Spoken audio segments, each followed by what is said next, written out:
Olá, pessoal, sejam bem-vindos à nossa live de hoje. Hoje estamos aqui, eu, Dr. André, para falar sobre o assunto da dor no peito, que é um problema de saúde bastante comum.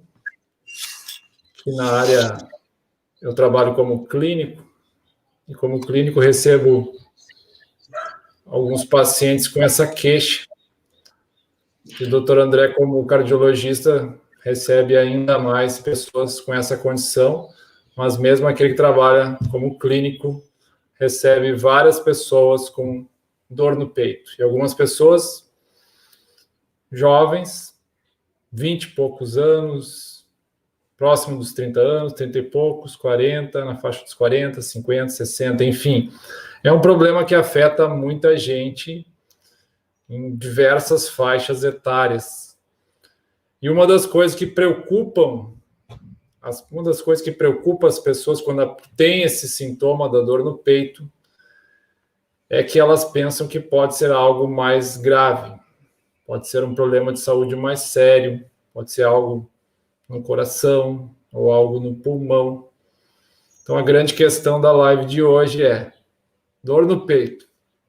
Quando que a gente precisa se preocupar? Tudo bem, doutor André? Oi, Charles, tudo bem, meu amigo? Estamos aqui mais uma vez aí, né? Buscando esclarecer esses assuntos assim que têm um interesse assim grande, né? Com respeito à pergunta, né, que você colocou como título da live, né? Eu vejo que eu estava pensando nisso hoje, assim, quando se preocupar, né? A minha primeira resposta foi assim, embora a maioria dos quadros assim de dor no peito não tenha uma causa mais grave assim, né? Eu acho que a resposta a essa pergunta é, pelo contrário, é sempre, no sentido que as pessoas deveriam estar com essa ligação assim, ou esse pensamento, né? Na principal causa de morte do ser humano, que é justamente as doenças do coração, que se manifestam dessa maneira, por dor no peito, né? Basicamente, assim, a maior parte dos casos não é grave, assim, não representa exatamente um problema coronariano ou do coração em si, né? A maior parte é por alterações musculares e até pode ser até respiratórias e tudo. Mas assim, como cardiologista, né, que eu sou, né, e que durante muitos anos, né, eu eu lidei com essa doença coronariana por dentro mesmo, né, com a doença coronária obstrutiva, né. Então, assim, existe basicamente, meu Charles, dois tipos de condição do coração que é sujeito assim a ocasionarem a dor no peito, vamos dizer, cardíaca, em verdade, né? É na condição da angina, conhecida como angina do peito, né? Ou como quadro de infarto aberto mesmo, né? Então, assim, quando é uma dessas condições, assim, realmente uma doença do coração, não, na verdade, não deixa dúvida, né? É interessante isso. Depois eu posso até caracterizar melhor e tudo. Mas quando é uma afecção, uma doença do coração realmente, que está se manifestando, a própria pessoa não tem dúvida, principalmente porque tem outros corolários, assim, outros sintomas concomitantes, assim, né? São sintomas gerais, assim, inclusive de ordem das emoções e mentais também. A pessoa tem uma sensação de que algo grave está acontecendo, além das características físicas, né? Mas eu diria assim, a pessoa deve sempre se preocupar com isso, porque é a doença que mais mata no mundo. Então, essa possibilidade que deve incentivar a pessoa a fazer uma verdadeira prevenção deve estar sempre em mente, né? E é exatamente o que as pessoas não fazem, essa prevenção. Então, a resposta é sempre se preocupar com a possibilidade de desenvolvimento de uma doença extremamente comum, né? Mata, assim, em torno de 400 mil pessoas por ano nos Estados Unidos, né, que é um lugar onde eles têm um controle maior dos números das estatísticas. Né. Eu já fiz umas contas, é equivalente assim a cair um avião, queda de um avião a cada 15 minutos todo dia, o ano inteirinho, mais ou menos esse número de pessoas que morrem do coração, a metade nem chegando ao hospital, para você ter uma ideia de como a coisa é brusca, assim, né? Então, se preocupar com isso sempre. Agora, a maioria dos casos de dor no peito que vem até a gente não é do coração. A maioria são coisas da caixa torácica em si. Não é isso, Charles? Eu estava aqui pensando sobre essas pessoas jovens que aparecem já com esse problema, pessoas na faixa dos 20 anos, 30 anos. Eu sempre me questiono como é que pessoas com essa idade... Oi? Você está me ouvindo bem, Charles? O teu som, para mim, está chegando picotado. Agora tá bom. Vamos ver se não melhorou. Tá bom. Melhorou? Tá. Estava mexendo aqui, eu acho que foi isso. Eu estava pensando aqui como é que pessoas na faixa dos 20 anos, 30 anos já estão com problemas de saúde. Hoje em dia a gente encara, de certa forma, como isso sendo uma situação normal. Uma pessoa nessa idade já tem uma condição que às vezes ela vem com uma queixa de dor bem na região pré-cordial, a região de projeção do coração. É claro que essas doenças, como você disse, elas estão presentes nas mais diversas faixas de idade, mas a maioria das dores não é do coração, a maioria das dores não é uma dor relacionada à angina, mas mesmo assim a dor está presente no mesmo local, que é o local da dor anginosa. E por que isso está acontecendo? Imagino eu que tem a ver com fatores emocionais. Hoje em dia, sabemos que o estresse é algo super corriqueiro.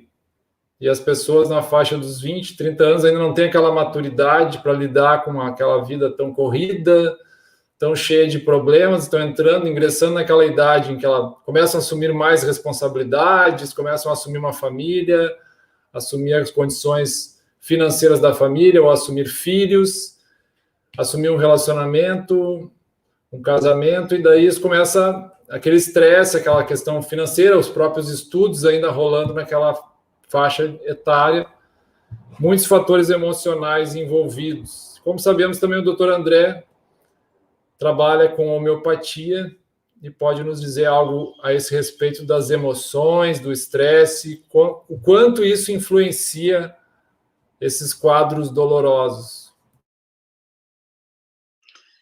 Charles, eu me lembrei, eu estava pensando nisso antes, assim, que eu vou explicar daqui a pouco assim como é que é cada quadro desse, né? Seja da angina e do infarto, né? Explicar como funciona e como é a manifestação de dor em si, né? Mas existe, assim, essa doença no estágio, ou no estágio, vamos dizer assim, pré-clínico, né? Que ela é mais de ordem funcional, né? Ou seja, na função e não ainda na anatomia como doença, assim, né? Então, a homeopatia contempla um entendimento assim bem claro disso, né? Em outras palavras, mais simples assim, é basicamente como se a pessoa já tivesse a doença num nível funcional, assim, do funcionamento das artérias. Isso aí o estresse pode contribuir muito, né? Porque, por exemplo, uma artéria coronariana, ela leva sangue, não é só como se fosse um tubo rígido, né? É um tubo que trabalha, né?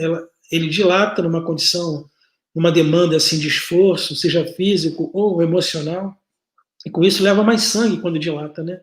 Então esse trabalho funcional de dilatar quando precisa e voltar ao diâmetro normal, ou até se contrair, né? Esse vasoconstricto, ou vasoconstricção numa condição de estresse, né?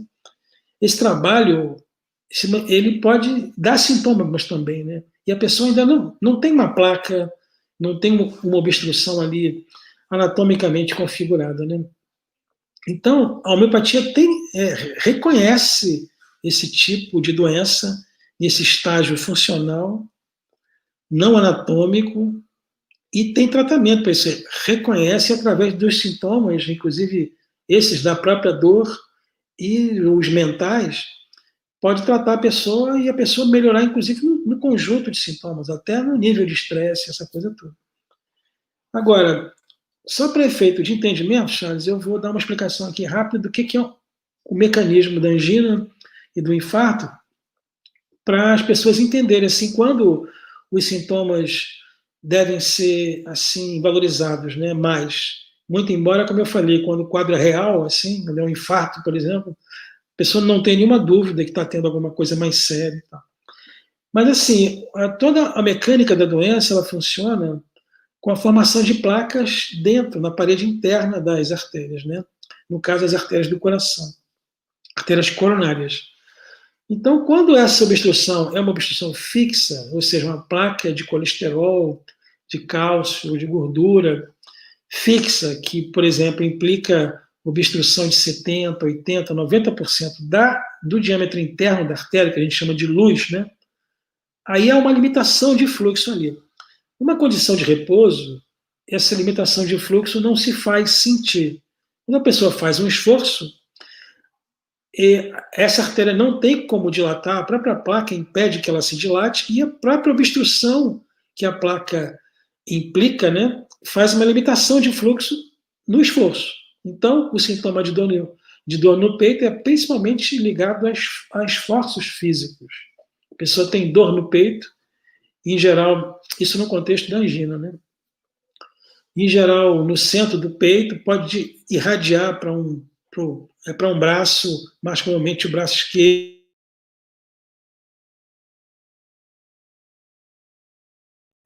Seu microfone fechou. Sem querer aqui. Perdeu muita coisa? Não. Bom, eu estava dizendo que a dor, então... Pouca coisa. A dor da angina, ela é ligada a esforço físico. Por quê? Porque está se tratando de uma obstrução fixa na artéria, né? Então, aquilo é uma limitação de fluxo que é notada durante o esforço físico. Então, a pessoa sente dor no peito quando, por exemplo, está caminhando rápido, está correndo, ou durante um ato sexual, tudo em condições onde há uma demanda de fluxo maior e a artéria não pode fazer isso em função da obstrução ali.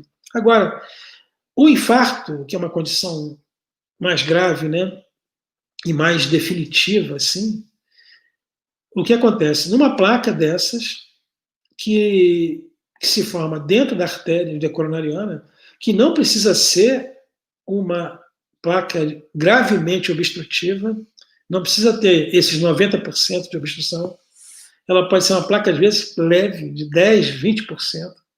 Aí que está o grande risco, né? A grande explicação da chamada morte súbita cardíaca, né? Pessoas, às vezes, tem uma placa pouco obstrutiva, né, como eu falei, ou seja, não gera sintomas nem no esforço físico, mas é uma placa chamada vulnerável, ou seja, tem um conteúdo de gordura alto e às vezes uma placa, assim, uma capa protetora bem fina, ou seja, frágil para ser rompida. Quando essa placa rompe, o corpo, o sangue tem assim o mecanismo de compensação de formar ali um coágulo para proteger essa artéria que sofreu uma ruptura por dentro, né? Só que esse coágulo obstrui a artéria 100%. Então, o mecanismo é diferente. É uma oclusão abrupta e súbita de uma artéria que pode ter uma obstrução grave ou não grave. Essa interrupção súbita de fluxo de sangue para um segmento, para um músculo do próprio coração, promove o mecanismo ou o quadro de infarto, né? Então, esse vem com um comemorativo muito mais importante do que a angina. A angina é autolimitada, a pessoa interrompe o esforço, a dor cessa. Então, é outra característica para se diferenciar. No caso do infarto, como é uma obstrução aguda e total, a dor não passa. Uma dor muito intensa, que não passa. Em geral, também no peito, mas em algumas condições, né, por exemplo, nos diabéticos, às vezes vem até sem dor, né? E mais importante ainda é que a dor vem com comemorativos assim gerais também, né? Como é um quadro muito intenso, é um mecanismo assim, é uma doença grave, né? E implica assim em reações sistêmicas muito fortes. Então a pessoa, além da dor, às vezes transpira profusamente, às vezes tem vômitos, náuseas. Então é um quadro, não é só local, ele é um quadro sistêmico, assim. Estou falando do infarto, né? Então esses quadros são assim os mais extremos, né? E eu digo que, como resposta a essa pergunta, o título da live, eu diria que a gente deve se preocupar sim com a prevenção. E eu acho que esse é o nosso grande tema, né, Charles? Quero que você fale alguma coisa disso aí também, mas é muito mais importante as pessoas estarem ligadas em mudança de hábitos, porque esses hábitos que nós temos observado nas sociedades modernas, ocidentais, têm levado a essas condições aí de mortalidade assim, muito alta das doenças do coração. É o número 1 em mortes dos seres humanos, é exatamente esse mecanismo todo que eu falei até agora aqui. Né, Charles? Diga alguma coisa aí a respeito de... Só fosse uma pergunta que eu teria para você é se além da angina e do infarto, o coração pode doer por outras causas? Eu não sei da onde tiraram isso, que coração não dói, né? Eu não sei da onde, porque talvez uma das maiores, umas dores assim de maior grau que o ser humano pode ter é exatamente essa condição quando uma artéria fecha e aquele segmento de músculo que é dependente daquela irrigação dessa artéria entra nesse processo que chama necrose, né? Que é de morte celular mesmo. Agora, coração doer por outros motivos, além da isquemia, né? Porque o nome mais técnico é esse, é um processo de isquemia, falta de sangue para aquela região ali, né? Essa é a principal causa de dor. Tem outros eventos também, outras doenças do coração, né? Assim, as pericardites, por exemplo. A pericardite é uma membrana que, quer dizer, o pericárdio é uma membrana fina que envolve o coração, né? Essa membrana pode se inflamar por uma série de motivos, inclusive virais, até uma gripe pode cursar com pericardite, né? E isso é um processo doloroso também, porque na verdade são duas membranas e quando elas se inflamam, o atrito entre elas gera bastante dor. Mas nada se compara assim a dor cardíaca pelo sofrimento isquêmico, né, como eu falei. Eu tenho até um cara. Não, pode falar, desculpa. Oi? Não, pode falar. Sim. Então, como você estava comentando, a questão da prevenção, e também eu estava pensando na questão de uma pessoa que hoje, algum dos nossos espectadores aqui, hoje a pessoa está com dor no peito. E ainda não consultou, já marcou a consulta, mas a consulta está marcada, ou já consultou, o médico pediu exames, e a pessoa está aguardando para fazer exames, ou já fez os exames e está aguardando os resultados. O que essa pessoa precisa fazer? E o que todos os outros que estão nos ouvindo aqui, que não têm dor no peito, mas já que nós sabemos que as doenças cardiovasculares são as maiores responsáveis pelas mortes que acontecem entre a nossa população, o que todos nós podemos fazer junto com esses que estão com a dor, que pode ou não ser de origem cardíaca, a maioria não é. O que nós podemos fazer para, enquanto isso que nós estamos esperando o resultado, enquanto isso que nós não temos nada, que bom se nós não temos nada, mas isso não quer dizer que a gente não possa ter, o que nós podemos fazer?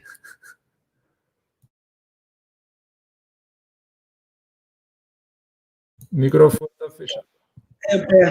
É bom você trazer esse assunto, Charles, dos exames, né? Esse também é um modelo de atuação médico, assim, ou médica, né, que eu vejo assim que pode ser reformulado, né? As doenças cardíacas, elas são muito exploradas através de exames, né? Então, essa condição que você delineou aí de um paciente que está aguardando os seus exames, né? eu vejo assim que o diagnóstico dessas doenças do coração é eminentemente clínico, entendeu? É muito fácil para um médico estabelecer um diagnóstico de uma angina de peito ou de um infarto. Pode ser pelo telefone, porque o quadro é muito aberto e muito claro, entendeu?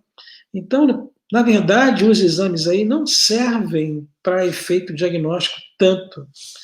Servem talvez um pouco para efeito prognóstico, assim, saber o grau da doença, o risco que a pessoa está correndo em si, né? Agora, para diagnóstico, eles não são tão necessários assim, né? E eu vejo que o que é preciso ser feito mesmo é a prevenção, né? Que isso os médicos não reforçam tanto, né, com os pacientes, né? Então, assim, é preciso mudar um pouco com esse conceito de que fazer o check-up é um cuidar da saúde, né?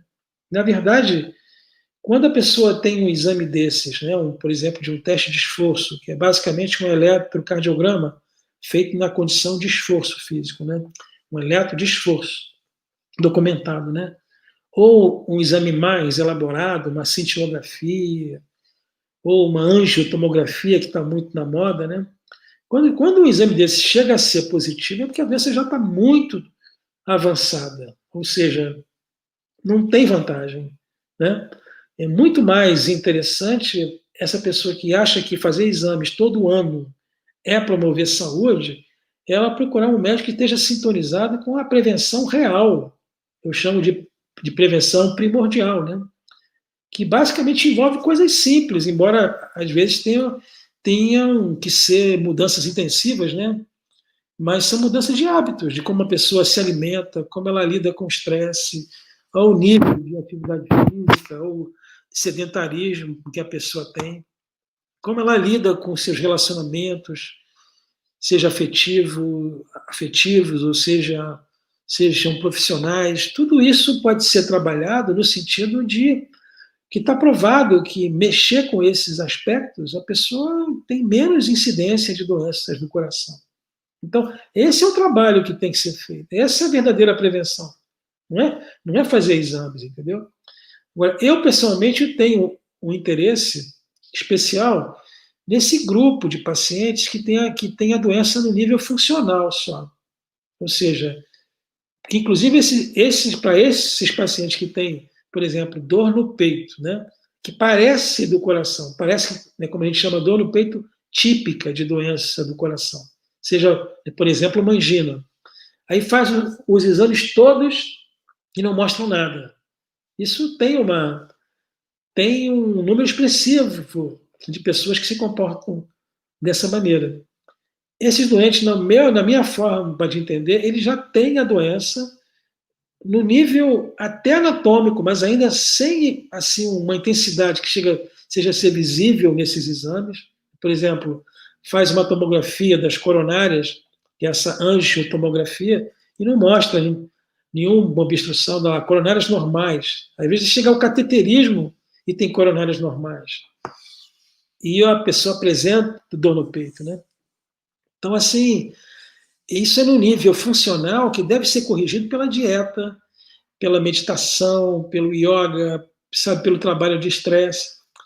Eu tive um caso recente, eu até conversei com esse paciente hoje, e até pedi autorização, logicamente aqui eu não vou dizer o nome, mas eu comentei com ele que iria falar nessa live hoje, ele deve estar até assistindo aí. É um caso que tinha uma obstrução importante, mas era uma artéria, inclusive, secundária, né? E eu disse a ele que ele deveria fazer o trabalho que eu venho recomendando sempre, que era de reversão da doença, trabalhando a alimentação vegana, né? Porque eu vejo esse processo de acúmulo de gordura e cálcio e colesterol na parede das artérias como um processo reversível, de vai e vem. Enquanto a pessoa está se alimentando mal, esse processo está sendo acumulado naquela parede arterial. Quando a pessoa passa a se alimentar melhor, sem alimentos ou sem produtos, né, que nem são alimentos, às vezes, de origem animal e processados, quando ela para com isso, esse processo vem revertendo. Então, é um ir e vir. Então, eu disse a ele para fazer isso, e ele tinha uns quadros assim estranhos que eram não eram muito compatíveis com a localização e o grau de obstrução. Eu sei que ele acabou fazendo um procedimento mecânico de desobstrução, né, colocou um stent, e continuou com a dor. Sabe, em verdade, aquele processo metabólico só se resolveria ou só se resolverá com uma mudança no metabolismo que é proporcionado pela alimentação. Então, o interessante do caso é que nem a desobstrução mecânica aliviou ele dos sintomas. Ou seja, é preciso fazer um trabalho no metabolismo que serve aquela placa ali. E isso não tem como fazer mecanicamente. É um processo que tem que ser resolvido ao nível metabólico mesmo. Né? Então, assim, para mim foi uma prova, né? Que esse caminho assim da reversão da doença por mudança de hábitos é o caminho verdadeiro, né? E a gente está aqui nesse trabalho, eu e o Charles aí fazendo até um programa mesmo para ser oferecido para as pessoas assim numa escala maior, né? Para poder dessa maneira influenciar, né? E ver se a gente consegue reduzir esse nível de doença que a gente vê hoje em dia, né, Charles? Muito prevalente, né? Exato, a gente tem observado, por exemplo, que pessoas que vêm até nós dizem que estão com alimentação saudável, estão convictas disso e falam de forma confiante: não, minha alimentação sigo uma alimentação saudável, tenho um estilo de vida bom e tal. Vim aqui para fazer alguns exames, por exemplo. Vim aqui para cuidar da minha saúde. Você sabe que todo mundo que chega para mim falando dessa frase assim, olha, minha alimentação é bem legal, eu tenho quase certeza, e quando for perguntar, não é. Porque eu mesmo digo que a minha ainda não é ideal, eu tenho que melhorar bastante. Então, quem realmente já está fazendo assim um trabalho mais profundo, reconhece a complexidade disso, né? E nunca acha que já chegou num nível assim aceitável, né? Quem está fazendo esse trabalho de transformação percebe, realiza que esse trabalho é um contínuo, né? Que sempre continua, sempre pode melhorar, né? Mas é por onde é por onde as pessoas vão ficar, porque a gente tem casos, né, assim, de quem conseguiu ir por esse caminho da alimentação vegetariana pura mesmo, né? De reversão de doença assim constatada a nível clínico, né, de uma maneira assim espetacular, coisa assim de em 15 dias a pessoa ficar livre de sintomas, entendeu? E sem fazer intervenção nenhuma, se livrando de medicação, entendeu? Então é um trabalho assim muito interessante, né? Vai um pouco de encontro ou contra os interesses, né, que a gente vê da indústria farmacêutica e a própria indústria da medicina, né, que não deixa de ser, né, o negócio da medicina vai um pouco contra isso tudo, porque não gera um lucro assim imediato, né, um lucro empresarial, né, não vende produto, não dá lucro a nível de procedimentos ou cirurgias, né? Mas eu não tenho mais nenhuma dúvida que esse é o caminho. Né? Precisa a gente, como médico, se aprofundar, estudar mais e ter coragem de dizer, como eu, assim, humildemente venho fazendo, né, atualmente. Né? Eu e o meu amigo Charles aqui, e alguns outros também, poucos, né? A Geórgia, que está nos acompanhando aqui, comentou que não é fácil cortar carnes, gordura, 3 pontinhos. Eu respondi para ela: ficar doente também não é nada fácil. É aquilo que fala, né? Principalmente uma doença grave, limitante, incapacitante. Né? Então a gente está fazendo uma escolha, a gente está realmente passando por uma uma encruzilhada na nossa vida que nós temos que escolher o que nós vamos querer do nosso futuro. Uma dificuldade numa transição alimentar que existe, mas é superável, e nós estamos aqui para isso, com o nosso programa de saúde, que em breve será lançado. Estamos aqui para isso, para facilitar essa transição para as pessoas, né? Então, a pessoa precisa realmente fazer essa escolha. Se ela vai querer ter uma dificuldade momentânea, nesse momento, para fazer a transição, ou se vai ter que querer uma dificuldade ali adiante, com a sua doença se agravando, com o seu problema tornando a sua vida com várias incapacidades físicas, mentais, em vários sentidos. Outra questão que... O pessoal fala que... Sim, desculpa, Charles. Só voltar àquele ponto a minha alimentação está saudável. A gente, como o doutor André comentou, a gente quase sempre verifica que tem bastante coisa para melhorar, não é pouca, é bastante. Então, como o doutor André comentou, a gente tem que fazer uma autorreflexão, ver o que a gente está fazendo. Será mesmo que a gente não tem uma compulsão alimentar ali, que de vez em quando ataca, com aquele certo alimento que a gente gosta muito, que dá aquela compulsão alimentar, que a gente passa da conta, come demais, come sem necessidade, come sem fome, come fora do horário, dorme mal naquela noite por excesso de alimentação ou de bebida. Será que a gente não passa por esses problemas? Será que a gente está isento totalmente sobre isso?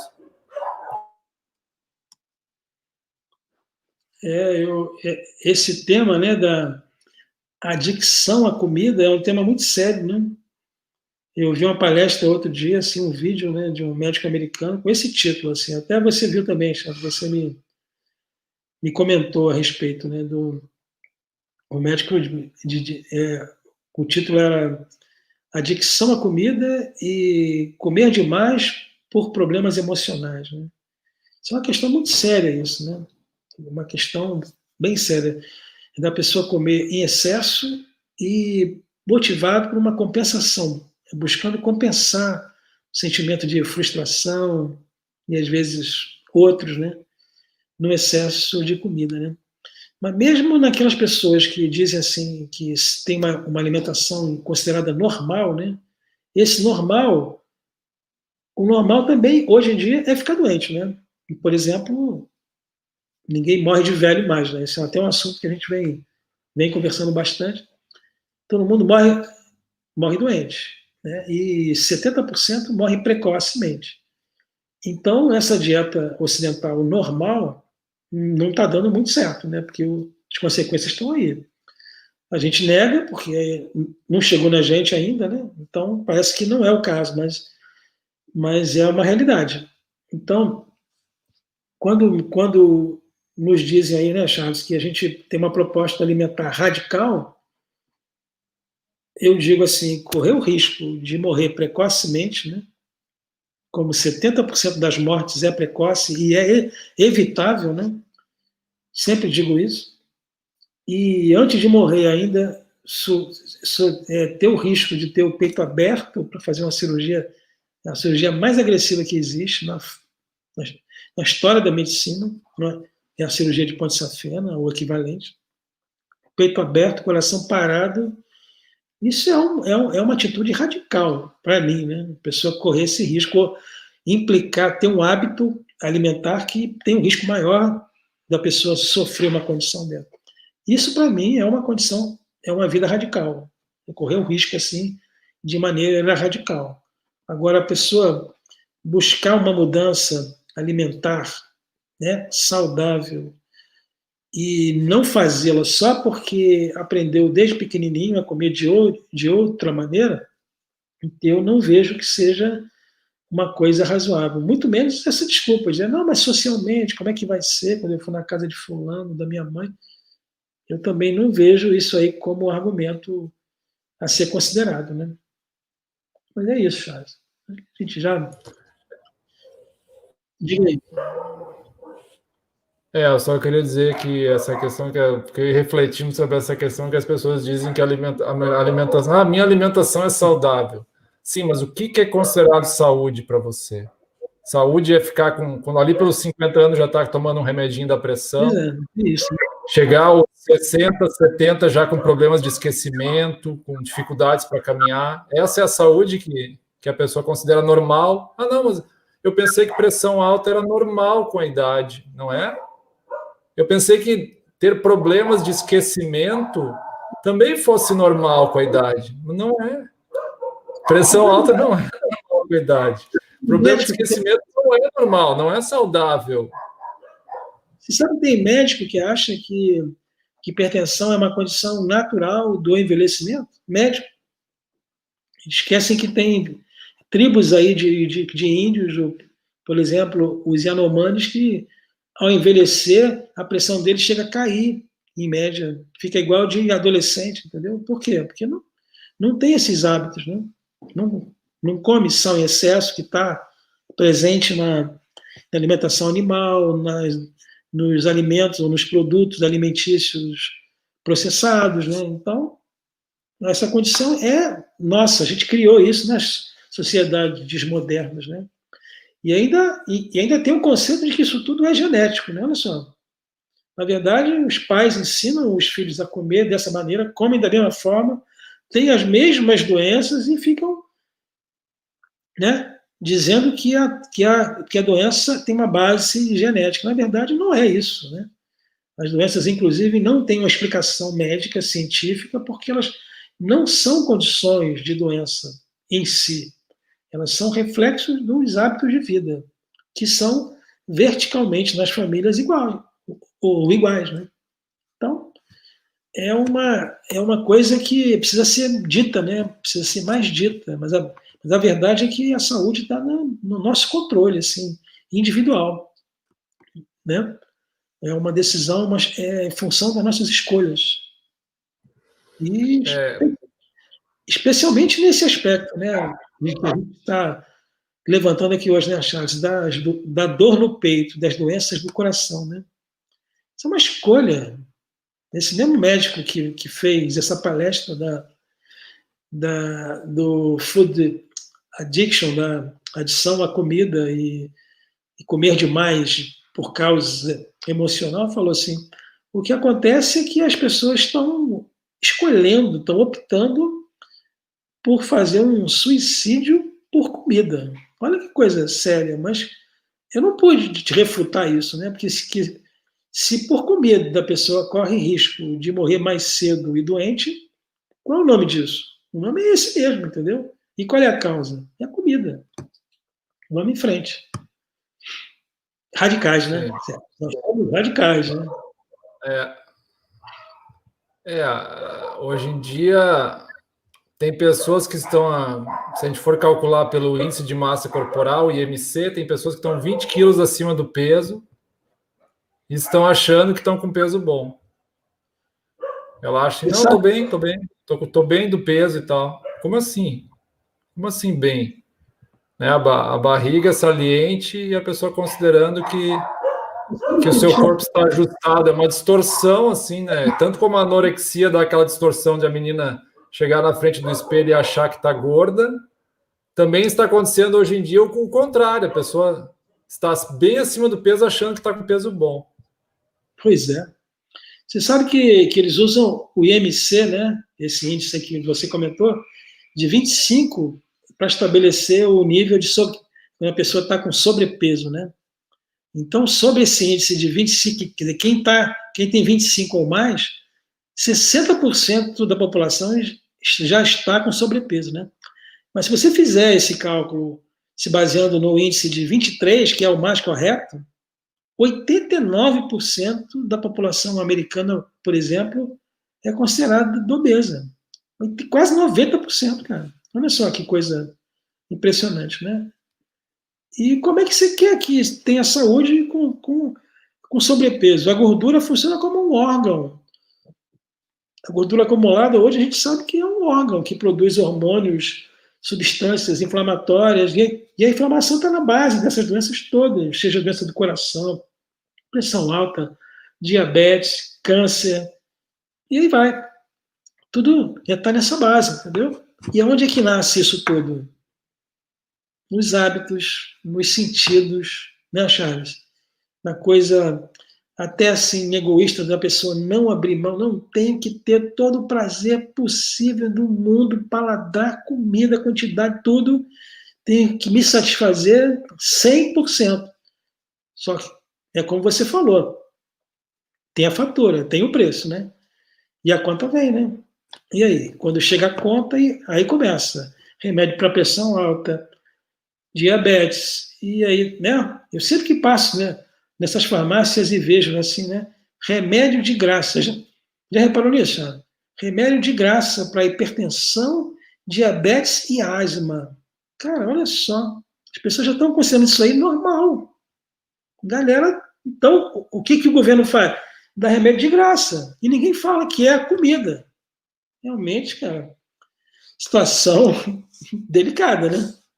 Comida. A pessoa começa a sentir a dor no corpo e no bolso, né? Chega uma certa fase que eles dão de graça. As visitas às farmácias se tornam corriqueiras. Né? Agora, você acha assim que os laboratórios deram esse remédio de graça para o governo?